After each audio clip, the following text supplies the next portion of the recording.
This service is so full, you don't need a stinking sermon.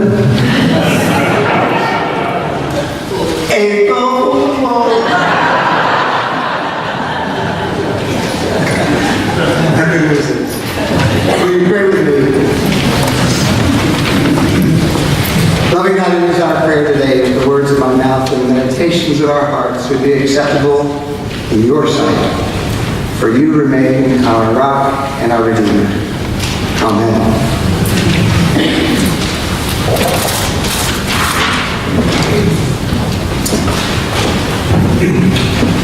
Have you ever noticed that sometimes a thing becomes a different thing before you know it?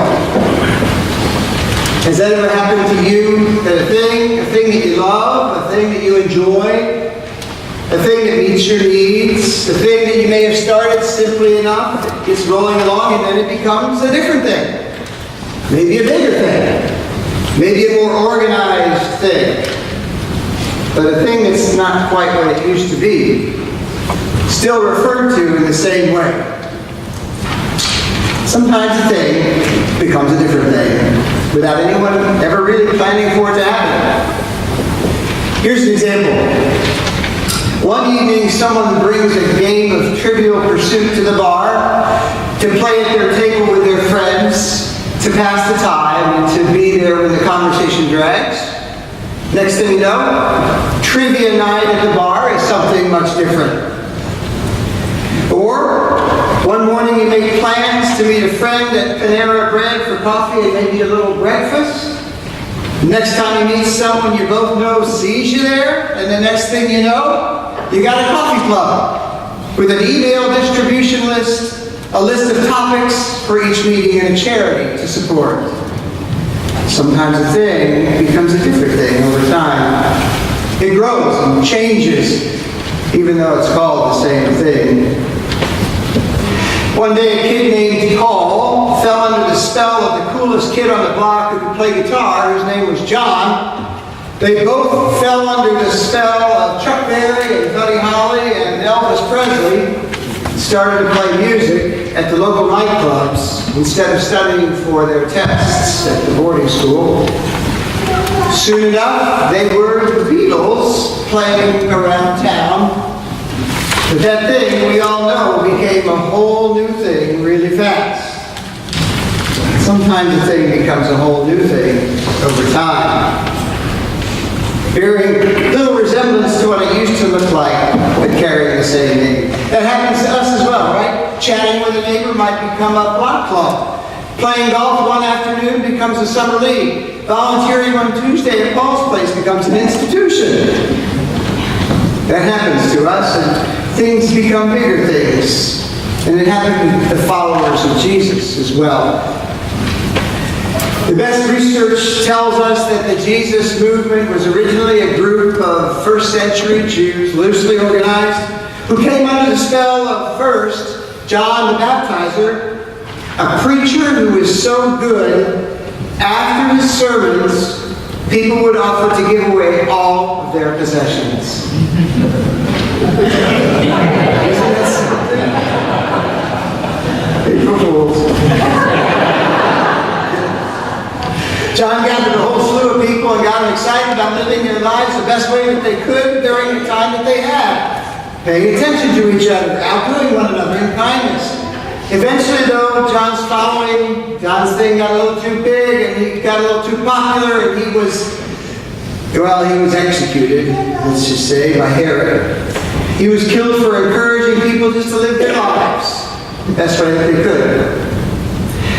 And that was when his followers turned to Jesus of Nazareth, another charismatic rabbi who had a way with words and the courage of his convictions, but whose basic call was the same, just like John's: to live our lives the best way that we could, to pay attention to others, to forgive, to become servants to one another, to pay attention to how we live, and who taught us how to live that way. Jesus and his band of followers were just that, a small group of people doing their own thing, trying to live right, living their lives according to Jewish law, slowly becoming convinced that their leader might just be more than just a leader, might be the Messiah promised by God. He had all the qualifications, maybe. As we know, sometimes one thing becomes another. So it was that Jesus' followers got a little too big for their own authorities to just ignore and let it go. They had Jesus executed in the manner of a common criminal to teach the people a lesson. Stuck him on a cross outside of town and let him slowly suffocate while his friends, maybe even his mother, watched. Can you imagine watching a friend of yours suffering like that? The message from Rome was clear. Anyone else care to challenge our authority? There you go.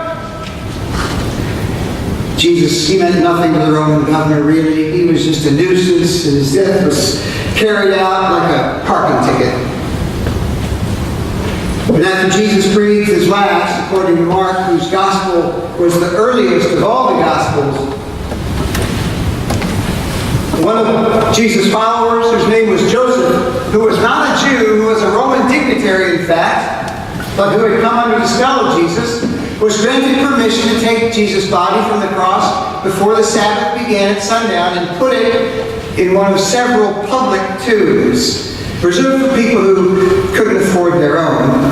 But it was a rest job because it had to get done before the sun went down, so he could be laid to rest at nightfall.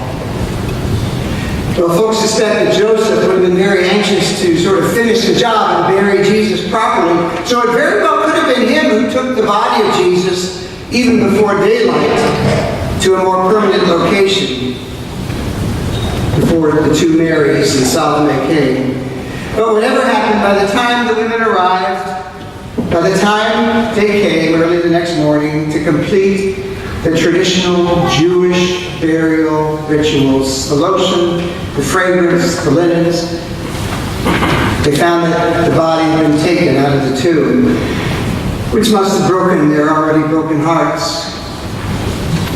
What they did also find, according to Mark, was a messenger who told them basically to go back home, back to Galilee, and that's where they would find the resurrection, the risen Christ. The messenger said, go back to work, go back to your nets, go back to your day job, go back to sitting in traffic, go back to the desk in your office with a couple of family photos and a stash of candy. Go back to picking up the kids from daycare. Go back to Jeopardy and the Wheel of Fortune. Go back to Galilee.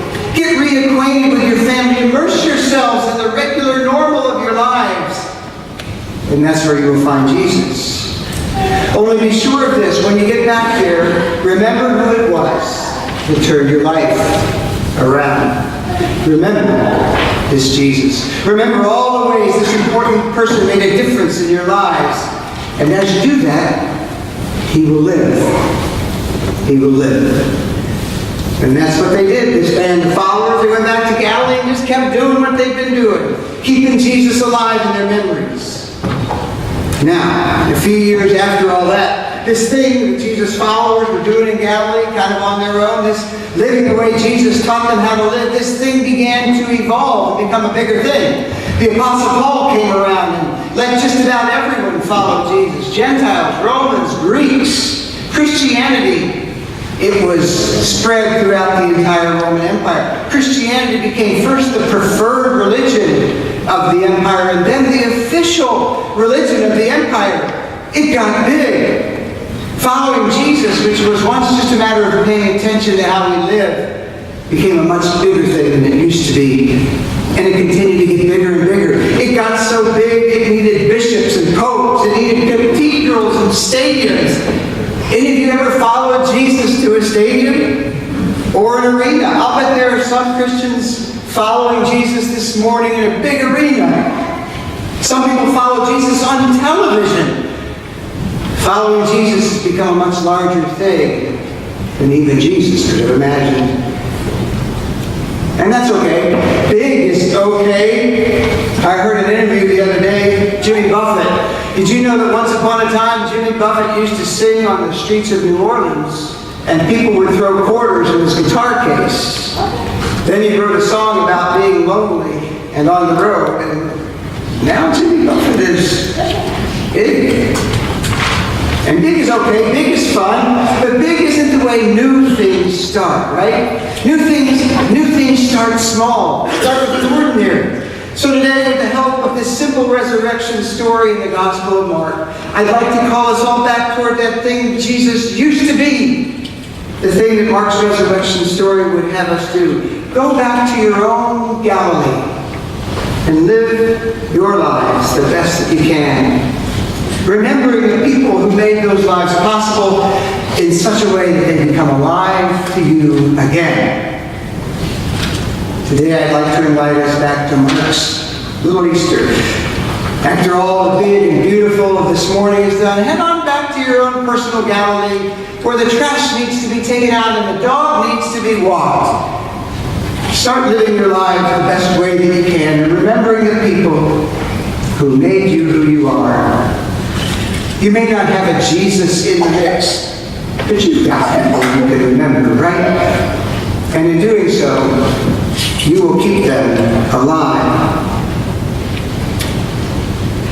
Great big things always start small, right? A handful of students in Parkland, Florida, huddled up to give each other strength, not unlike Mary and Salome.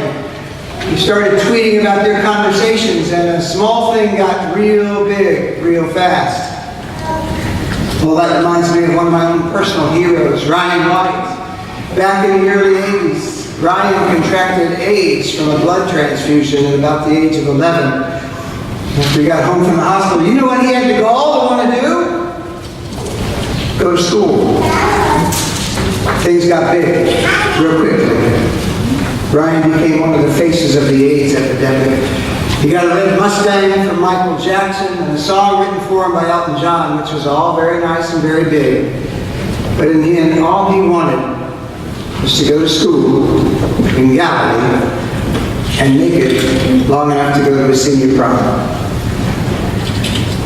Now, none of that kind of stuff is going to happen to us, right? Probably not.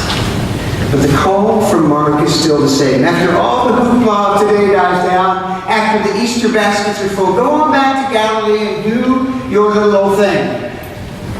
Remembering and resurrecting the giants of your lives by how you do those ordinary things.